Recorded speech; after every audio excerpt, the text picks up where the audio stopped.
Herzlich willkommen zu meinem 7. Teil meiner Motorüberholung. Im letzten Teil meiner Videoreihe habe ich euch ja gezeigt, wie ich den Motor wieder verschlossen habe mit dem Ventildeckel, wie ich die Riemen wieder angebracht habe und die Kurbelwelle wieder festgeschraubt habe. Ja, heute denke ich mal, das wird der letzte Teil sein dieser Videoreihe.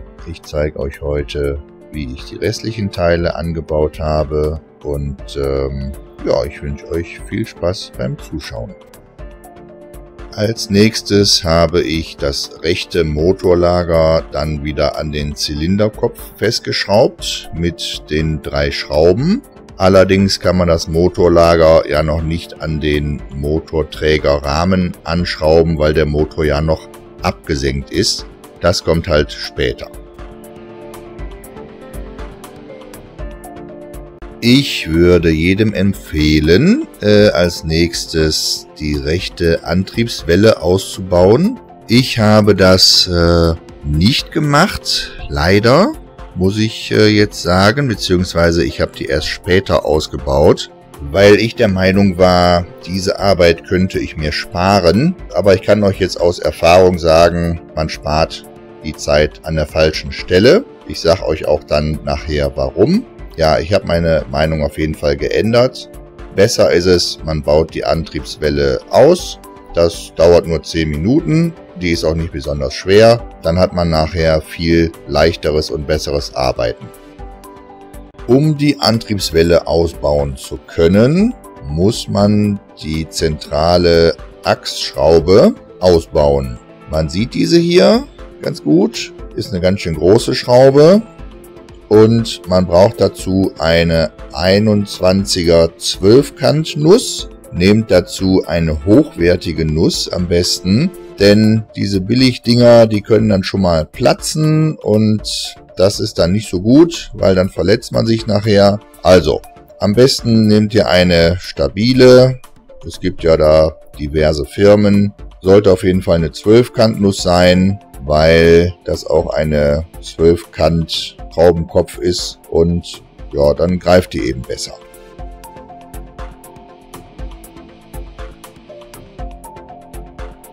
Ich habe dann in das Achsrohr eine Dachlatte reingeschoben, somit konnte ich dann mit meinem Körper letztendlich das Achsrohr nach rechts rüber drücken und gleichzeitig die Antriebswelle rechts aus der Aufnahme nach oben drücken und gleichzeitig nach links schieben und dann kann man die rechts aus der Aufnahme herausziehen.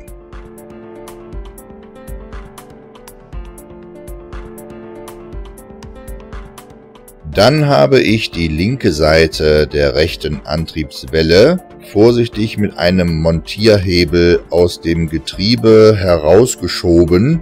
Man sollte dabei tunlichst vermeiden, an der Antriebswelle zu ziehen, weil sonst zieht man das linke Lager der Antriebswelle auseinander und ja, dann muss man die Gummimanschette wieder abmachen und muss das Lager wieder zusammenbauen. Deswegen bitte nicht an der Antriebswelle ziehen, sondern vorsichtig mit einem Montierhebel oder einem Schraubendreher diese Antriebswelle aus dem Getriebe heraushebeln. Da muss ein kleiner Widerstand überwunden werden, aber das ist alles machbar. Man braucht dabei auch keine Angst zu haben, dass Getriebeöl auslaufen könnte. Wenn das Auto gerade steht, soweit, dann kann man ruhig die Antriebswellen ausbauen, ohne dass Getriebeöl auslaufen wird.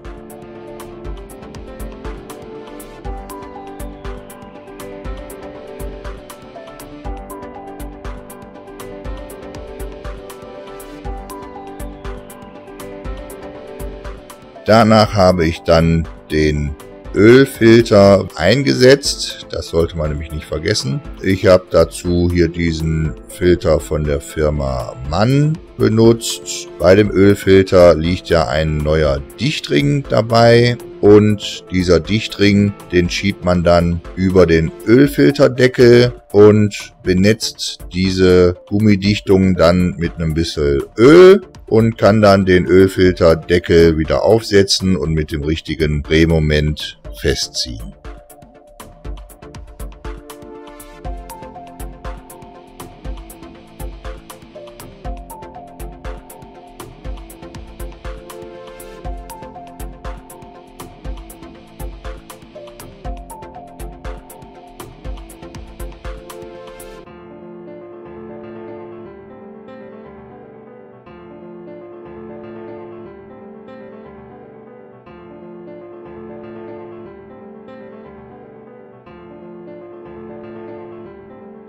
Das Ölansaugrohr habe ich mit 14 Newtonmetern festgeschraubt. Ich habe dabei die alte Dichtung weiterverwendet und das scheint auch gut zu funktionieren.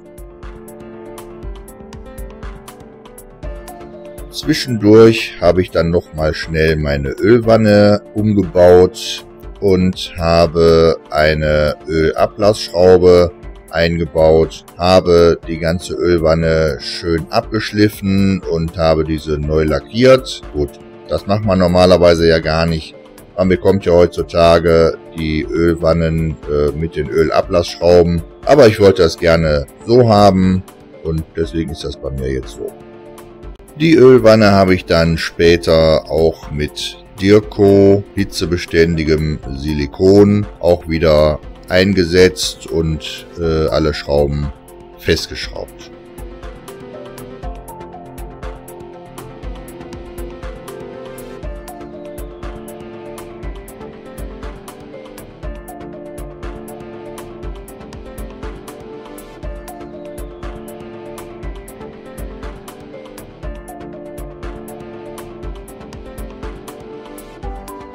Ich habe alle 7 Stehbolzen, die den Krümmer halten, ausgetauscht gegen neue.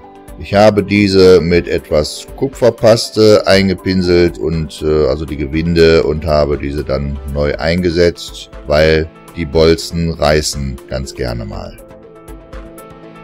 Danach habe ich dann die Krümmer-Turbo-Einheit wieder aufgesetzt auf die Stehbolzen. Ich habe dabei auch die alte Blechdichtung, die ja gleichzeitig auch Hitzeschutzblech ist, noch einmal benutzt, alleine um das mal zu testen. Weil man sagt ja, man soll eigentlich jedes Mal diese Blechdichtung ersetzen. Ich habe es jetzt mal so ausprobiert und bin auch damit anstandslos durch den TÜV gekommen. Ja, das finde ich eigentlich ganz positiv. Habe ich wieder ein bisschen Geld gespart. Als nächstes sieht man jetzt hier wieder den Ventildeckel mit den Halterungen für die Zündspulen. Die Zündspulen habe ich wieder genauso eingebaut, wie ich sie beim Ausbau mir markiert hatte. Aber ich glaube, die lassen sich auch untereinander austauschen. Da muss man halt nur dann die Zündkabel abstöpseln und halt dementsprechend in die richtige Zündspule stecken. Ganz, ganz wichtig ist es, dass man darauf achtet, dass man, wie hier links zu sehen, diesen braunen Kabelstrang an die linke Zündspule mit anbringt, wie man das hier sehen kann auf den Fotos, weil das ist das Massekabel und wenn dieser braune Kabelstrang nicht mit dran ist, funktioniert nachher alles nicht so richtig, wie es sollte. Also deswegen ganz wichtig, den braunen Kabelstrang mit anschließen. Hier habe ich euch mal eine Kabel- und Leitungsübersicht gemacht. So sieht es unter der Ansaugbrücke aus und da kann man ganz gut erkennen, welches Kabel und welcher Stecker wohin gehört.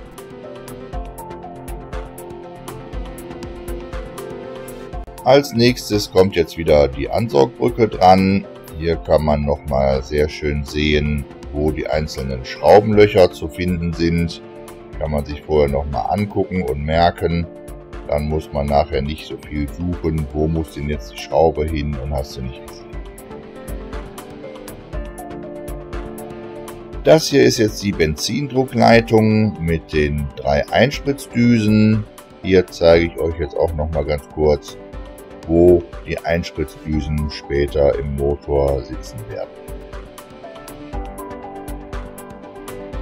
Hier kann man jetzt mal die eigentlichen Einspritzdüsen erkennen. Hier kann man jetzt mal ganz schön sehen, wie die Benzindruckleitung bzw. wie die Einspritzdüsen wieder in die Ansaugbrücke reingedrückt werden. Man muss das Ganze ein bisschen vorsichtig und mit Gefühl machen, weil die Einspritzdüsen haben eine Gummidichtung und damit man diese Dichtungen nicht beschädigt, sollte man da ein bisschen vorsichtig mit umgehen. Wie gesagt, diese Einspritzdüsen werden im Grunde einfach nur in die Löcher von der Ansaugbrücke wieder reingedrückt und dann kann man die Ansaugbrücke auch wieder auf den Zylinderkopf bzw. an den Motor anbringen.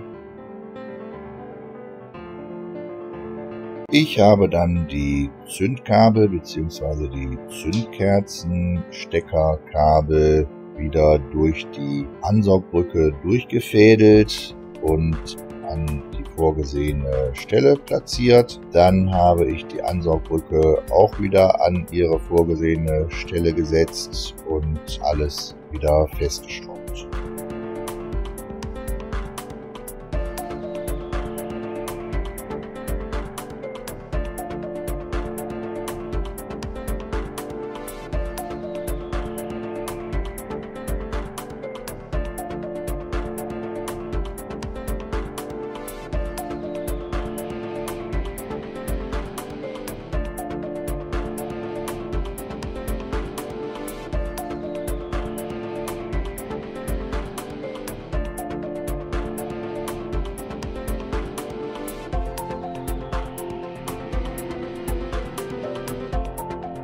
Anschließend habe ich alle Stecker wieder an ihre Position gebracht, darunter zum Beispiel die Stecker für die Einspritzdüsen und die Zündkerzenstecker.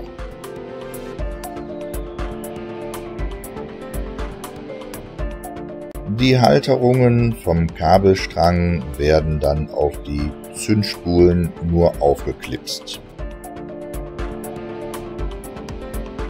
Nachdem alle Teile soweit wieder oben auf dem Motor angebracht waren, habe ich den Motor wieder ein bisschen angehoben und habe das rechte Motorlager richtig festgeschraubt am Motorträgerrahmen.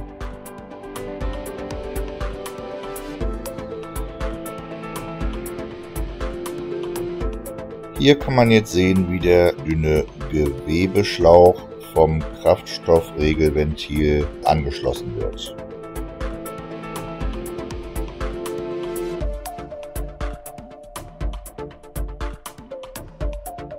Da die Leitungen vom Turbolader, wo das Kühlwasser und das Öl durchfließt, bei mir noch sehr gut aussahen, habe ich diese nur leicht abgeschliffen, ein bisschen neu lackiert und habe diese dann wiederverwendet.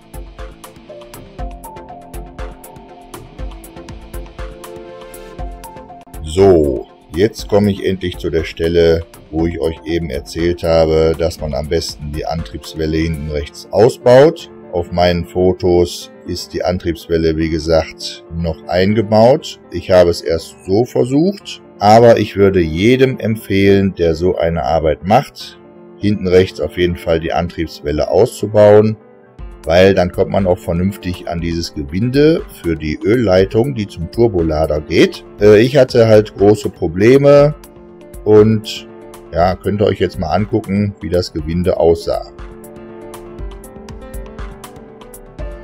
Bei meinem ersten Versuch, die Ölleitung wieder an den Motorblock festzuschrauben, habe ich die ursprüngliche Hohlschraube in dieses Gewindeloch eingeschraubt und da war allerdings die Antriebswelle, wie zu sehen, noch eingebaut. Deswegen konnte ich das Gewindeloch und das Gewinde nicht so gut sehen.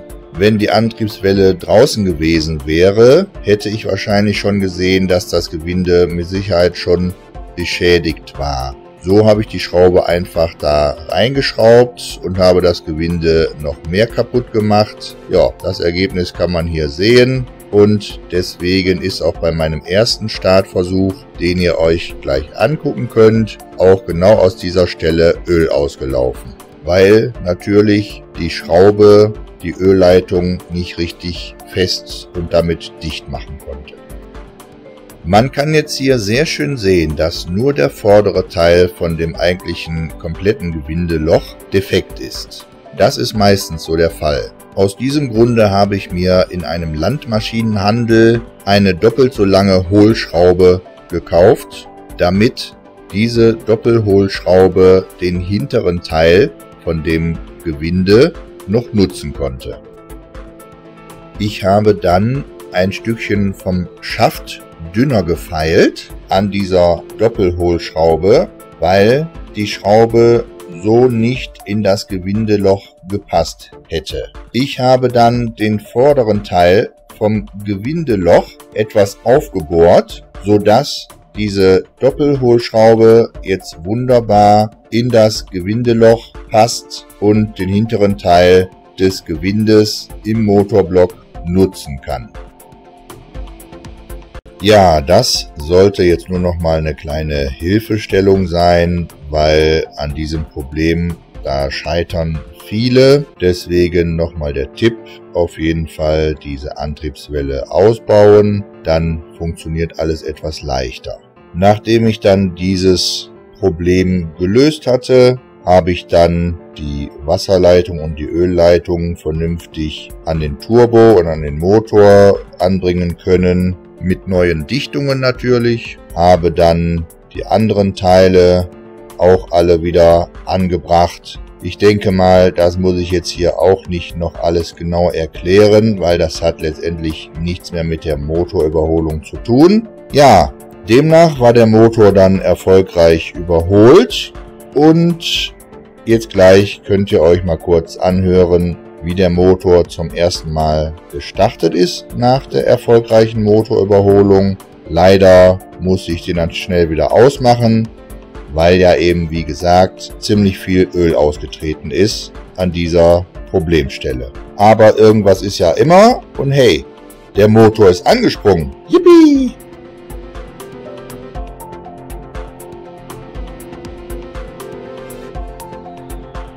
Okay, Musik mal aus. An.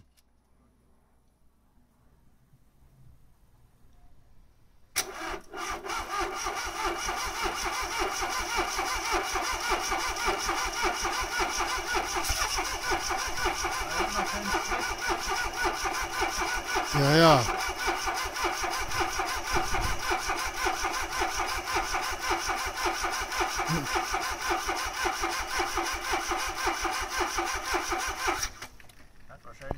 Mach noch mal aus. Ne, lass mal.